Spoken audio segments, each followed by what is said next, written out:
Oui, mais messieurs, ils vont pas. Moi, j'en fous partout.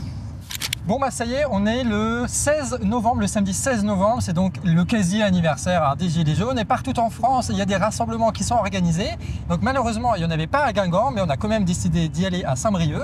Et du coup, on va voir ce que ça donne, quoi. Donc on va replonger ensemble dans cette très belle période qui était celle des Gilets jaunes.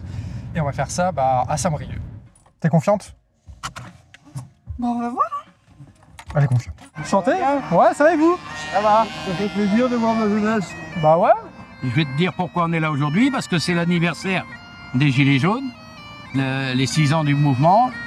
Au début, quand les Gilets jaunes se sont créés, c'était essentiellement sur le prix du carburant. L'esprit Gilets jaunes, c'est défendre le pouvoir d'achat de tous les Français, quels que soient leurs revenus, le gaz, l'électricité, la nourriture, soit beaucoup moins cher, quoi. Qu'est-ce qui a changé en 6 ans, là? Bah, que des augmentations de charges. Et là, ce matin, je lisais que le Sénat va faire une demande pour que la TVA passe de 20 à 22%. C'est sympathique encore. Même les sociétés qui font des profits énormes et qui licencient du personnel. Il y a Michelin qui ferme. Michelin, j'ai vu ce matin Jiffy. Il y a Auchan, 4000 postes, je crois, qui dégagent. Ouais, c'est pas normal. Mais encore ça, c'est les grandes entreprises, parce que tu en as plein de petites aussi Et ça, qui sont dégagées. c'est en dehors de leur plan. Parce que quand le Mercosur va être mis en place, les transactions avec l'Argentine, le Chili, le Brésil, de la viande qui n'est pas élevée ou des céréales qui sont poussées avec des produits chimiques, les agriculteurs vont faire quoi chez nous? On ne va pas transformer tous les champs en terrain de golf. C'est ça que c'est chiant, le golf? Bah, c'est cher. Oui, et puis c'est chiant, tu fais que marcher. Ah non, faut aller... Pour faire des terrains de foot. Ah oui, ou des terrains de foot, oui. Toi, tu penses qu'il y a des trucs possibles entre les agris et les gilets jaunes, là? Oui, la Confédération paysanne, le nouveau mouvement, nous a contactés pour qu'on vienne avec eux parce qu'ils ont besoin de renfort. Que la FDSEA, quand ils étaient à Carrefour, les Gilets jaunes sont venus pour les aider puisqu'ils appelaient de l'aide. C'était des revendications qui ressemblaient aux nôtres. Ils ont voulu nous arroser avec du lisier. Tout ça parce qu'on nous avait catégorisés comme des casseurs, des 84 ans. Vous voyez la tête, hein? Il y avait Madalton, maintenant on n'a pas Dalton. Ils se disent ils sont prêts à bloquer des routes, à bloquer des ronds-points, à bloquer des préfectures. Mais ils ont bien précisé, on veut pas un mouvement à la gilet jaune. Les gilets jaunes n'ont jamais rien cassé. Non. Les images que tu voyais, il y avait des keufs en gilet jaune, moi j'en ai vu à Paris, casser les vitrines. Bien sûr. Après tu avais les Black Blocs qui cassaient les vitrines du luxe, sans compter les flics. Parce que j'ai vu des flics vider le Paris Saint-Germain sur les Champs-Élysées là. Ah ouais? Ils ont ils ont fait leur course là? Ah bah ils sont arrivés avec une camionnette, ils ont mis la camionnette devant le magasin, et les t-shirts, les maillots, tout sortait, ça rentrait dans le camion. Bordel là. Et comme moi je fais pas de vidéo, je veux pas que les visages apparaissent, je les regardais, j'en avais rien à foutre. Allez, il y a les keufs! Allez! Laissez passer la commission rogatoire! Bonjour! Votre copain, il est en train de pisser devant tout le monde, il y a des gamins derrière. Monsieur là, il a mis la caquette à l'air. Ah ouais! Ah oui, c'est pour ça que tout le monde se veut. Vous avez fait des photos? Ouais. Parfait. Ah ouais? Ok, bon après-midi! Ah, c'est les gilets jaunes quoi, hein? Ah ouais! Tu pisses pas devant tout le monde! Ah. Ça va, Serge? Allez.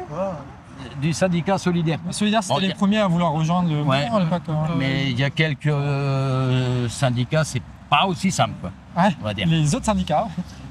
Pas tous les autres, mais il y en a, c'est pas simple. Même entre eux, c'est pas simple. Alors, imagine, tu vois, on est un 9. Dans le milieu de 9, il y a le jaune. Et autour, il y a le blanc. Mais tu as des blancs qui voudraient bien remplacer le jaune.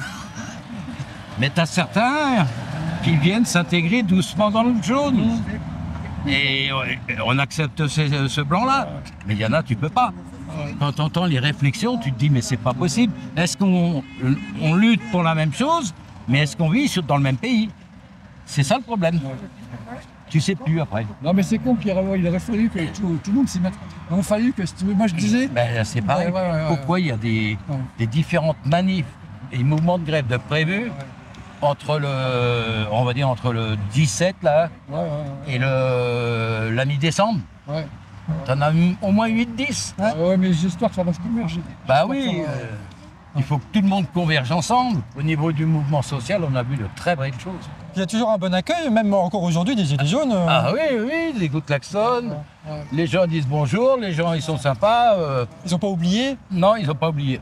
On a toujours 2 ou 3 grincheux, comme toujours, mais... ce qui est normal. Ce qui est normal, tu as un banc de poissons de maquereau, à côté, s'il y a une grosse dorade, elle va bouffer un maquereau de temps en temps. Mais c'est normal, c'est la nature, il faut bien qu'il y ait 2 ou 3 grincheux. Tu vois, nous, on avait été convoqués au Bourbon là, pour voir Marine Le Pen. Elle voulait que les Gilets jaunes intègrent le FN. On lui a dit non. Ils en parlent beaucoup, les politiques, en ce moment, des Gilets jaunes. Hein. Mais c'est un mouvement qui fait toujours peur. Bien sûr. C'est le plus gros mouvement social depuis 1968. Mais en 68, on n'avait pas les mêmes moyens d'information. À part les renseignements territoriaux qui étaient dans les cafés à écouter les discussions à droite à gauche, il n'y avait pas toute cette surveillance sur les réseaux sociaux. Mais surtout, ils se serrent les palus, Zuckerberg et Macron, tout ça. Donc, mon avis, il a accès à toutes les données maintenant. Quand on a fait le convoi de la liberté, là, tous les cas qu'on aime. Ouais. Moi, ils m'ont arrêté dans un village. On était 3 camions. Ils m'ont gardé 3 quarts d'heure pour contrôler mon permis. Alors que ça demande 3 minutes, la voiture. Et puis au bout de 3 quarts d'heure, elle est venue, la petite gendarme, elle me le redonne. J'ai dit, il y a un problème? Ah non, c'est juste un contrôle d'identité. J'ai dit, je suis fiché S. Elle m'a dit, oui, on s'en est aperçu. Si vous me l'auriez demandé, je vous l'aurais dit. Si tu organises une manifestation, t'es fiché S. Ouais. Donc... franchement, ouais. Ah c'est plutôt bon signe, ça veut dire que tu fais du beau boulot. Hein. Ouais, mais si t'es classé fiché S, ils vont chercher la petite bête derrière. Bien sûr, ouais, vous t'emmerdez. Hein. Bah oui, mais non, c'est pas un problème. Moi, j'ai ma conscience à moi, j'ai mes idées à moi, qui sont pas forcément celles du gouvernement, mais je respecte tout le monde, sauf 2 ou 3 personnes au gouvernement. Quand on voit que la France, elle s'enfonce dans une dette de 7 000 milliards et que notre ministre de l'économie, pendant son mandat, il se permet d'écrire 3 livres. L'autre, il écrit 3 bouquins. Et il n'y a peut-être pas autre chose à faire. Après, il travaille très bien aussi du point de vue des banquiers, des grands industriels, du CAC 40. Il travaille bien. Hein. Oui, ils sont après, il a voulu aller donner des cours en Suisse. Ils n'en veulent pas. Hein. Notre ministre de l'Injustice, Dupond-Moretti, qui va acheter une Ferrari à Monaco, là, payée en liquide. Il allait dans son distributeur, il a retiré 300 000 €, comme tout le monde. Hein. Une Ferrari, je pense que c'est un petit peu plus que ça. Ah ouais. Mais toi, tu vas payer 10 000 balles en liquide. La banque a dit non. Hein. Oh bah t'as les keufs qui te tombent dessus, hein. Ça vient d'où cet argent? Moi j'ai déposé de l'argent en espèces à la banque. La nana elle me dit, vous n'avez pas le droit de déposer plus de 1 000 € en espèces. Je dis, ah bon?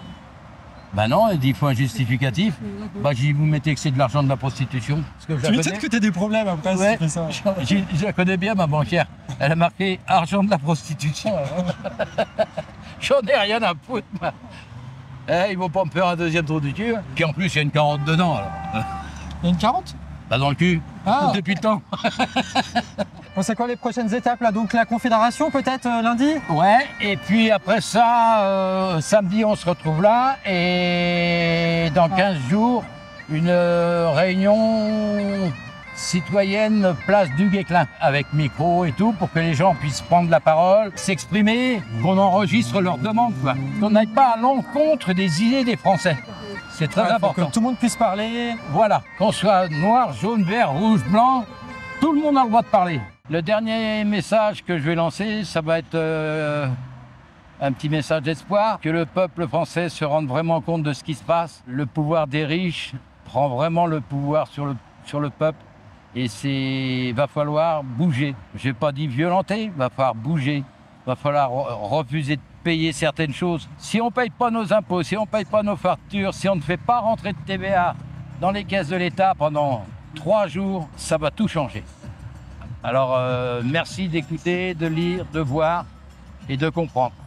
C'est la révolution, on devient tous détraqués. Macron est comme une allumette, il est à 2 doigts de craquer.